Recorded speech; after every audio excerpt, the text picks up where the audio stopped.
Look at this concentric circle. Amazing. There's actually a cowboy glyph from 1937, very faint in the middle of this rainbow. You know, the figures are so ornate, and then you've got some here that are just so plain and just outlined. You gotta wonder where they got the colors. Look at this. They have red, white, black, yellow ochre, red ochre.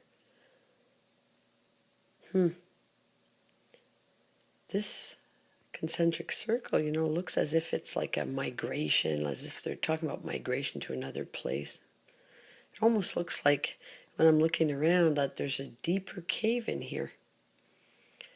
Really quite spooky. You'd have to be quite thin to get in there.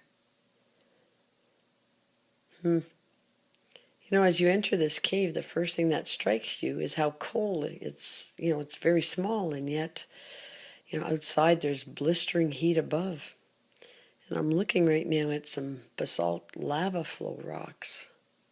It's difficult to photograph or video in here because of the light and the very large loose boulders. We were warned about potential rattlesnakes here, hiding amidst the boulders and bats. You know, this looks like a lightning motif. Could be a snake or location of a river.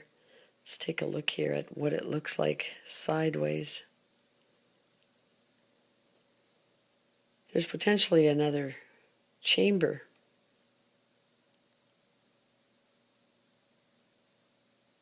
This is very interesting. This looks like pronghorns and plus signs and another shaman of some sort. You know, this pictograph up here. This guy's interesting. It could be a headhunter, and the count above is how many he's killed above. He seems to be holding a weapon. You know, you gotta wonder if he's a shaman. Is he on a magical flight? Look at that dating. Well, let's take another look here to see if it makes a difference if you look at these figures sideways. You have to be in the right light to see these figures. I never noticed them on the way in. You know, they could represent shaman at various stages. A lot of the figures are faint right now. And the main panel seems to read from top right and bottom and left to center almost simultaneously.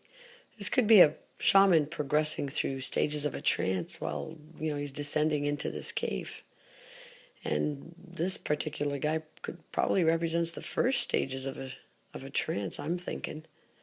You gotta wonder, again, where did they get these colors in the middle of such a very hot, lava-strewn countryside and very few mountains around? And finally, you know, this rainbow here is quite faint, and it's a squared spiral, and it can easily be missed. Not this one, but the one below it, to the left of it. So it's quite interesting.